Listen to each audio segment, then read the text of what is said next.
अस्सलाम वालेकुम स्टूडेंट्स, मैं हूं हबीबुर रहमान और आप देख रहे हैं Quetta TV. Students, D and F block elements में आज हम स्टार्ट कर रहे हैं लेक्चर नंबर 10 को। अब स्टूडेंट्स, इस लेक्चर से पहले हमने कंपोनेंट्स ऑफ कोऑर्डिनेशन कंपाउंड्स को स्टार्ट किया था और स्टूडेंट्स उन कंपोनेंट्स में हम लोगों ने कोऑर्डिनेशन स्फीयर को डिस्कस किया था और स्टूडेंट्स उसमें हम लोगों ने जो है कोऑर्डिनेशन स्फीयर के अलावा हम लोगों ने आयोनाइजेशन स्फीयर को डिस्कस किया था, ठीक। और उसके अलावा स्टूडेंट्स हमने इसके कंपोनेंट्स के अंदर सेंट्रल मेटल एटम और सेंट्रल मेटल आयन को डिस्कस किया था। ये तीन चीज़ें हो गई स्टूडेंट्स। इसके अलावा हमने लिगेंड को डिस्कस किया था, ठीक। और इसके अलावा हम लोगों ने कोऑर्डिनेशन नंबर को डिस्कस किया था। तो स्टूडेंट्स, ये 5 चीज़ें हम डिस्कस कर चुके थे और इसमें जो एक टॉपिक रह गया था उसे आज हम डिस्कस करने जा रहे हैं। और आज का टॉपिक होगा स्टूडेंट्स चार्ज ऑन, ठीक है, चार्ज ऑन कोऑर्डिनेशन स्फीयर, ठीक है, चार्ज ऑन कोऑर्डिनेशन स्फीयर। ये स्टूडेंट्स आज का हमारा टॉपिक होगा, ठीक है, चार्ज ऑन कोऑर्डिनेशन स्फीयर। चलिए जी स्टार्ट करते हैं।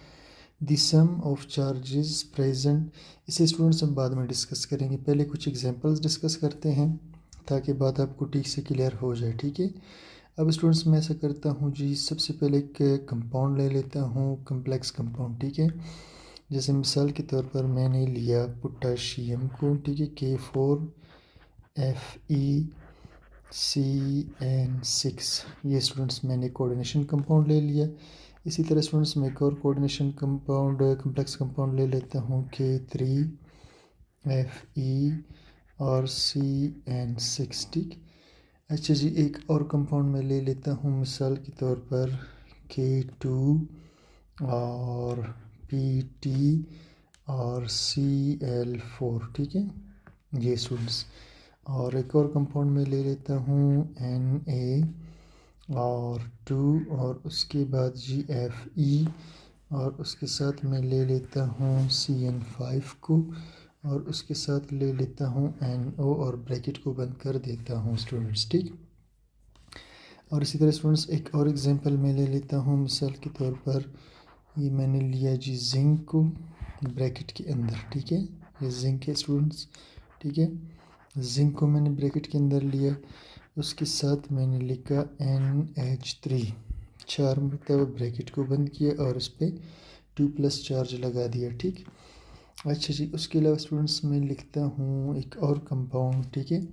मिसाल के तौर पर यहाँ पर मैं लिख लेता हूँ CO ब्रैकेट के अंदर CO, फिर NH3 जो है यहाँ पर मैंने लिखा 4 टाइम्स और उसके बाद मैंने OH जो है 2 OH2, ये स्टूडेंट्स H2O है असल में, ठीक है, इसको देख के परेशान नहीं होना।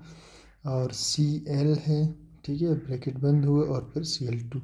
अब स्टूडेंट्स इन सब कंपाउंड्स पे कौन कौन सा चार्ज होगा, ठीक है, इस पे कौन सा, इस पे, इन पे, ठीक है, इसी को आज हम डिस्कस करेंगे कि इस पर चार्ज को कैसे निकाला जाएगा, ठीक। तो चलिए जी, इसके चार्ज को निकालने के लिए हम स्टार्ट करते हैं इसको स्टेप बाय स्टेप, ठीक है स्टूडेंट्स। चलिए जी, सबसे पहले स्टूडेंट्स इस पॉइंट टॉपिक इस एग्जांपल को देखिए, ठीक है। स्टूडेंट्स आपने इसके नाम के चक्कर में नहीं पढ़ना कि इसका नाम क्या होगा, आगे इंशाल्लाह हम कम्प्लेक्सेस के नाम वगैरह भी डिस्कस करेंगे, ठीक है, नोमेनक्लेचर के अंदर इससे अगला टॉपिक होगा, तो आपने उसको फिर देखना है नाम समझने के लिए।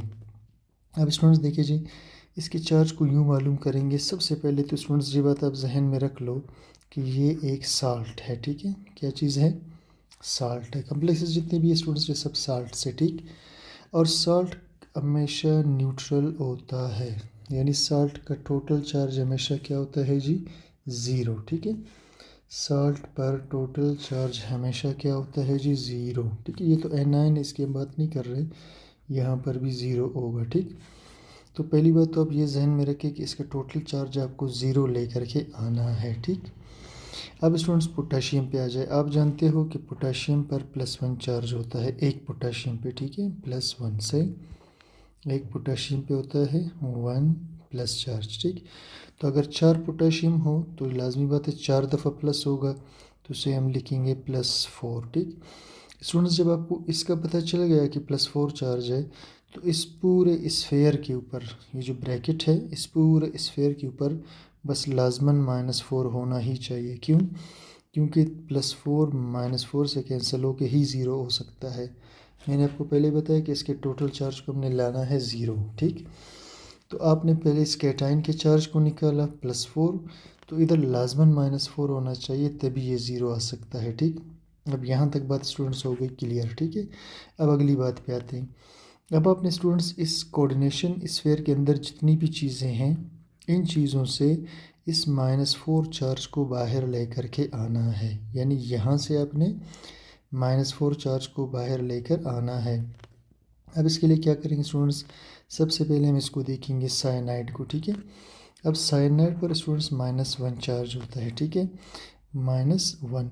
लेकिन एक साइनाइड तो नहीं स्टूडेंट्स, ये 6 हैं, ठीक है। तो 6 को 1 से जब ज़र मल्टीप्लाई करेंगे तो ये कुल चार्ज हो जाएगा -6। कितना हो जाएगा? -6। अब स्टूडेंट्स आयरन पे हमने ऐसा चार्ज रखना है जो -6 से कटे और हमारे पास -4 बच जाए। आयरन पे हमने एक ऐसा चार्ज लाना है प्लस में जो -6 के साथ कटे और फिर -4 रह जाए। तो स्टूडेंट्स यहाँ पर अगर मैं लगा दूँ +2, ठीक है, तो +2 -6 के साथ कट करके बाकी हमारे पास -4 बचेगा जो फिर इससे कैंसिल हो जाएगा। तो स्टूडेंट्स हमें पता चल गया कि सेंट्रल मेटल एटम पर कौन सा चार्ज है जी, +2। हमें पता चल गया कि स्फीयर के ऊपर कौन सा चार्ज है जी, -4 है, ठीक है।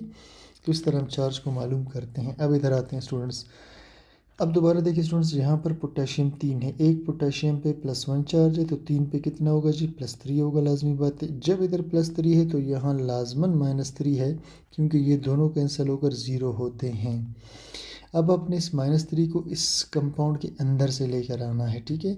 अब साइनाइड पे स्टूडेंट्स -1 चार्ज है, 6 दफ़ा साइनाइड हो जाएगा -6। अब ये -6 हुआ तो आपने आयरन पे ऐसा प्लस चार्ज लगाना है जो इस -6 के साथ कट जाए और -3 बच जाए। आयरन पे ऐसा प्लस चार्ज लगाना है जो इसके साथ कैंसिल होकर -3 बचे। तो वो कौन सी चीज़ है जी, +3, क्योंकि +3 और -3 आपस में जब कटेंगे तो -3 बच जाएगा, ठीक है। +3 -6 कटेंगे तो -3 बच जाएगा। तो यहाँ सेंट्रल मेटल एटम यानी आयरन पर +3 चार्ज है और यहाँ कोऑर्डिनेशन स्फीयर का चार्ज -3 है। अब अगले पे आते हैं स्टूडेंट्स। यहाँ देखिए जी, अब पोटेशियम 2 है, ठीक है। एक पोटेशियम स्टूडेंट्स होता है +1, तो 2 पे हो जाएगा +2। तो लाजमी बात है इधर -2 होना चाहिए, क्योंकि ये कैंसिल हो के हमेशा ज़ीरो आते हैं। अब आपने इस कंपाउंड के अंदर से -2 चार्ज को बाहर लेकर आना है। तो भाई यहाँ पर क्लोराइड है, क्लोराइड का चार्ज स्टूडेंट्स -1 होता है, ठीक। तो 4 क्लोराइड का मतलब है -4। तो इधर क्या चीज़ लगा दें जो इससे कट के -2 आ जाए, तो यहाँ पर लाजमी बात है +2 लगाएंगे, क्योंकि +2 -4 से कट के -2 बचेगा जो फिर इससे कैंसिल होगा। इसी तरह स्टूडेंट्स इधर आ जाए जी, यहाँ पर प्लस चार्ज है, ठीक है, +2। अब स्टूडेंट्स ये जो अमोनिया है NH3 अमाइन, इसको हम कोऑर्डिनेशन कंपाउंड्स में अमाइन पढ़ते हैं। इस पे चार्ज ज़ीरो होता है, तो चार्ज ज़ीरो ज़ीरो ही रहेगा। अब ये जो +2 है ये बस सिर्फ इस जिंक के ऊपर है जिसे हमने यहाँ पर शो किया हुआ है, ठीक। इसी तरह स्टूडेंट्स यहाँ पर देखते हैं 2 सोडियम है, एक सोडियम पे +1 है, तो 2 पे कितना होगा जी, +2। अगर इधर +2 है तो यहाँ लाजमन -2 होगा, क्योंकि ये दोनों कैंसिल होके ज़ीरो बनते हैं। अब अंदर से -2 को निकालना है, अंदर से -2 को निकालना है। अब देखिए स्टूडेंट्स, यहाँ पर साइनाइड पे -1 चार्ज है, तो 5 दफ़ा साइनाइड का मतलब है कि -5, ठीक। इधर हुआ -5।